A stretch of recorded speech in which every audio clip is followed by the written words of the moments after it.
Friends, आज का question बहुत ही इंपॉर्टेंट होने वाला है जिसमें हम चेक करेंगे कि क्या एक गिवन स्ट्रिंग जो है वो पैलिंड्रोम है कि नहीं है। तो एक स्ट्रिंग जो है पैलिंड्रोम कब होता है? जब उसके फर्स्ट का एलिमेंट और लास्ट का एलिमेंट दोनों सेम हो। ओके। और सेकंड का एलिमेंट और सेकंड लास्ट का एलिमेंट दोनों सेम हो और बीच का एलिमेंट भी एक सिंगल हो, तो क्या होगा? वो पैलिंड्रोम होगा। अगर बीच में एलिमेंट दो हो जाते हैं तो ये दोनों आपस में एक दूसरे के इक्वल होने चाहिए। ओके, जैसे हम ऐसे समझ सकते हैं, जैसे हमारे पास एक स्ट्रिंग दिया हुआ है A B C. Okay, B और ए दिया हुआ है, तो मैंने क्या किया कि फर्स्ट और लास्ट का इंडेक्स सेम होना चाहिए, तो इसका सेम है, अच्छी बात है। फिर सेकंड और सेकंड लास्ट का एलिमेंट भी सेम है, अच्छी बात है। और बीच में एक सिंगल एलिमेंट है, तो ये क्या है? पैलिंड्रोम है। ओके, अब चलते हैं, फिर देखते हैं, जैसे ए बी सी सी बी ए, अगर ऐसा हमारे पास दिया हुआ है, ये तो हो गया अपने ऑड लेंथ के लिए। ओके, ये इवन लेंथ होगा तब तो फर्स्ट का एलिमेंट और लास्ट का एलिमेंट सेम होना चाहिए, सेकंड और सेकंड लास्ट एलिमेंट सेम होना चाहिए, और थर्ड थर्ड और लास्ट थर्ड दोनों सेम होने चाहिए। ओके, अगर ऐसा कुछ है तो हम बोल सकते हैं कि वह स्ट्रिंग पैलिंड्रोम है। ओके, तो हम इस क्वेश्चन को करने के लिए क्या करेंगे? सबसे पहले हम एक फंक्शन बनाएंगे ईच पैलिंड्रोम के नाम से। यह फंक्शन बताएगा कि जो स्ट्रिंग हमने दिया है वह पैलिंड्रोम है कि नहीं है। यह अपना आंसर ट्रू या फिर फॉल्स में रिटर्न करेगा। ओके, तो चलिए एक बार इसके कोड को देखते हैं कि कैसे इसको करने वाले हैं। तो यहाँ हमारे पास दिया गया है एक string A B C B A, और मैंने लास्ट में अपने आंसर को यहाँ प्रिंट कराया हुआ है। ये मैंने एक फंक्शन बनाया हुआ है जावा में। ओके, ये फंक्शन यहाँ बना हुआ है जिसमें मैंने एक स्ट्रिंग दिया हुआ है, और यहाँ एन से मैंने क्या किया है, इस स्ट्रिंग का मैंने लेंथ को कैलकुलेट किया है। जावा में स्ट्रिंग के लेंथ को कैलकुलेट करने के लिए डॉट लेन फंक्शन का यूज कर सकते हैं। डॉट लेन फंक्शन हमें लेंथ बताता है किसी भी स्ट्रिंग का। ओके, फिर मैंने एक फॉर लूप लगाया है। मैंने फॉर लूप n+1/2 तक लगाया। ऐसा क्यों लगाया है? जैसे ए बी सी बी ए, ये एक पैलिंड्रोम है। ओके, तो मुझे पूरा इसको ट्रेवल करने की ज़रूरत नहीं है। क्यों ट्रेवल करने की ज़रूरत नहीं है? क्योंकि मैं अगर आधे एलिमेंट को अगर मैं ट्रेवल कर लेता हूँ तो मैं इसके जितनी भी लेंथ है, लेंथ -1 करके मैं इस इंडेक्स को भी इजीली चेक कर सकता हूँ इस पर कौन सा कैरेक्टर है। ओके, इसलिए मैं जो ट्रेवल करूँगा वो केवल इस स्ट्रिंग की आधी लेंथ तक ही मैं ट्रेवल करूँगा। ओके, तो ठीक है, देखते हैं। तो सबसे पहले हमारा जो आई होगा वो 0, इसका मैं इंडेक्स दे देता हूँ 0 1 2 3 4 5। ओके, हो गया।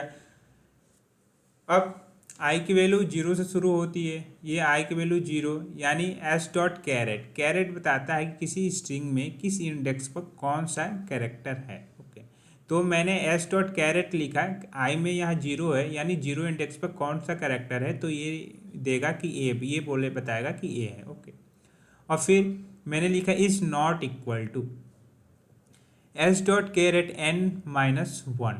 ओके, n-1 मतलब जितनी भी इस स्ट्रिंग की लेंथ है, अगर इस स्ट्रिंग की लेंथ में से आई की वैल्यू जो 0 है अगर मैं घटा लेता हूँ, यानी यहाँ हमारे पास लेंथ कितनी है इस स्ट्रिंग की? 5 है। 5 है, -0 करूँगा तो मुझे 5 मिलेगा, यानी 5 इंडेक्स पर कौन सा एलिमेंट है? ए है, तो ये ए देता है। तो ये दोनों इक्वल नहीं है, तो ये इफ़ वाली कंडीशन नहीं चलेगी और आई की वैल्यू एक इंक्रीज हो जाएगी। अब आई की वैल्यू 0 से क्या हो गई? 1 हो गई।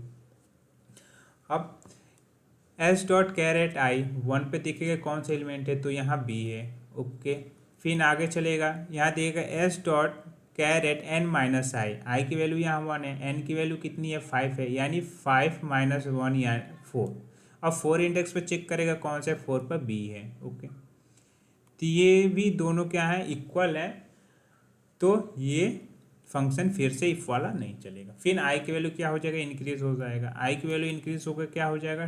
2 हो जाएगा। ओके, जब 2 हो जाएगा तो ये यहाँ कंडीशन चेक करेगा कि क्या ये आई की वैल्यू इससे लेस है, तो इसकी वैल्यू कैलकुलेट करते हैं कितनी है। एन की वैल्यू कितनी है हमारे पास है 5 + 1 = 6। ओके, 6 एंड बाई 2, जब 6/2 के यानी 3, तो ठीक है, अभी भी आई 2 जो है 3 से लेस है तो ये चलेगा। ओके, फिर ये चेक करेगा इंडेक्स 2 पे कौन सा एलिमेंट है, तो यहाँ सी है। ओके, तो यहाँ क्या है, सी है। फिर चेक करेगा n माइनस आई, आई क्या थी, 2 थी, तो n-2, n कितना है, 5 है, 5 - 2 = 3, यानी 3 इंडेक्स पर कौन सा है, सी है। तो फिर से ये इफ़ कंडीशन नहीं चलेगा और जब ये लूप से जैसे बाहर आएगा तो यहाँ रिटर्न कर देगा ट्रू, यानी ये जो स्ट्रिंग हमारे पास दिया गया है वो पैलिंड्रोम है। एक बार दूसरा एग्जांपल लेकर चेक करते हैं, फिर इसका कोड हम करेंगे अपने VS कोड में।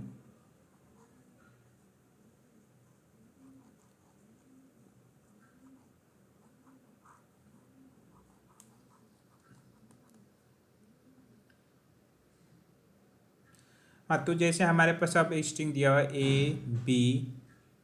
B ओके C दिया गया है, ठीक। ये हमारे पास दिया, तो सबसे पहले क्या चेक, इंडेक्स 0 1 2 3, इंडेक्स 0 को चेक करेगा, n-1, n क्या है इसका, 3 है, तो 3, तो इंडेक्स 0 पर कौन सा एलिमेंट है, 1 है, और इंडेक्स n-0 पर कौन सा एलिमेंट है, 3-0 पर C है। तो ये दोनों इक्वल नहीं है, तो इस कंडीशन में क्या होगा, ये इफ़ वाली कंडीशन चलेगा और यहीं से रिटर्न कर देगा फॉल्स, और ये प्रोग्राम बता देगा कि हमारा जो गिवन स्ट्रिंग है वह क्या है, पैलिंड्रोम है कि नहीं है। और इस तरीके से हमें पता चल जाएगा कि गिवन स्ट्रिंग पैलिंड्रोम है कि नहीं। एक बार इसको अपने VS कोड पे चेक करते हैं और कोड को रन कराएंगे, चेक करेंगे। तो यहाँ हमारे पास VS कोड ओपन है, तो यहाँ हम देखेंगे कि सेम मैंने वही प्रोग्राम लिखा हुआ है जो मैं आपको बताया था लास्ट टाइम। तो यहाँ मैंने एक फंक्शन बनाया हुआ है और यहाँ n इससे क्या है, डॉट लेंथ फंक्शन से मैंने इस स्ट्रिंग की लेंथ कैलकुलेट की है और उसे n में स्टोर करा लिया। फिर मैंने यहाँ फॉर लूप लगाया हुआ है और फिर मैंने i से शुरू किया, i से 1 मिनट, ये i से शुरू हुआ, n+1/2 तक इंडेक्स चला, और ये चेक करेगा जहाँ भी इसे मिल जाएगा कि दो एलिमेंट जो है फर्स्ट और लास्ट वाला जो भी एलिमेंट जो है सेम नहीं है, तो वहीं ये फॉल्स कर देगा और अपना आंसर रिटर्न कर देगा। ओके, एक बार इसको रन करा कर देखते हैं।